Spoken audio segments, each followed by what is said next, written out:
Neck position is going to seem trivial. It really is. It's going to seem like, oh, what's the big deal if I throw my head back in a deadlift, or I do this, I get into this position for a chin up or a pull up, or when I'm squatting, I look at where I'm going. Okay. Now, a lot of coaches tell you to throw your head back, and what I'm going to tell you is scientifically, it has been proven over and over and over again that they're wrong. Okay, you want to keep your neck in a good, solid neck packed position. Okay, if you put a tennis ball right here, you should be able to hold it between your chin and the top of your chest. Okay, if we're not able to do that, there's probably something funky going on in the neck, and we need to go talk to a person with not a chiropractor, but a physical therapist, an orthopedic specialist, somebody, because there could be more serious things going on in there. Now, why do we want the neck packed? Even on chin-ups, why do we want the neck packed the entire way? Well, it's pretty easy. Like right now, I'd say you probably look at me and you're like, is my posture great? I don't know, but is it okay? You know, is it? I don't know. It's probably okay. What if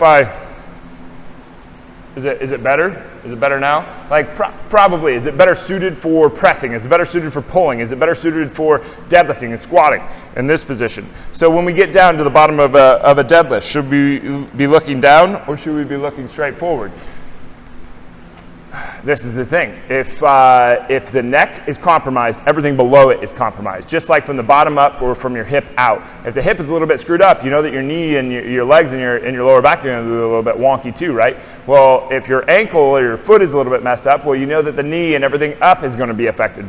Well, same thing from the top down. There's a lot of significant stuff going on through here. We got a brainstem. This thing is like the tunnel, the gateway to all things that run the body. So we got to take care of this little guy right here, even though it seems very trivial. It's not like we're going to put a lot of load on the neck and throw it around and do a lot of stuff, but the positioning of the neck while we're doing exercises is huge. It's a big, big deal. If we throw our head back while we're doing chin-ups, we automatically go here.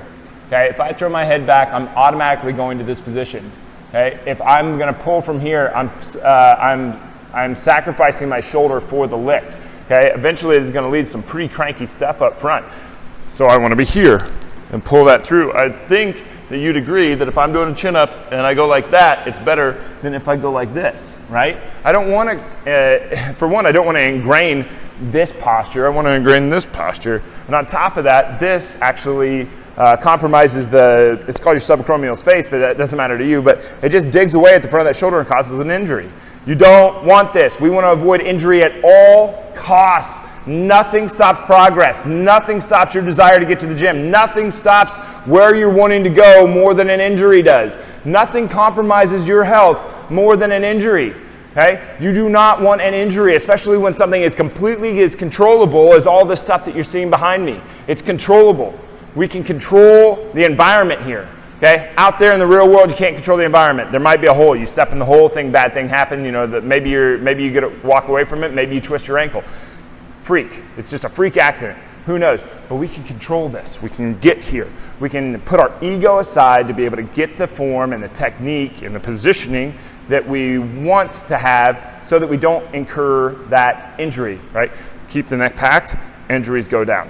Okay. Before you lift, you're getting this double chin kind of like high school wrestler trying to look big and bad, superhero posture, before you actually go into your lift, and things will go much better. Your strength gains will go up, your progress will go up, your performance will go up, your injuries will go down, your work capacity goes up, everything improves. So make sure to pack that neck and keep it there before you're going to go into your exercises.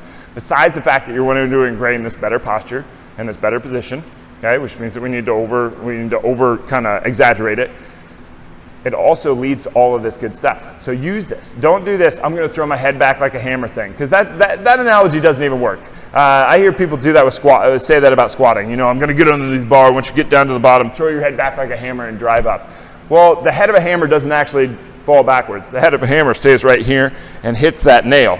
The head doesn't flop back and forth. The hammer hits and hits and hits. It doesn't flop like that. So the head, that analogy doesn't work. Keep your neck packed the entire time. When you're doing an RDL, neck is packed. When you're doing a deadlift, neck is packed. When you're doing a squat, neck is packed. When you're doing a chin-up, neck is packed. I don't care what it is. Pack that neck and keep it there, and everything else will follow suit below.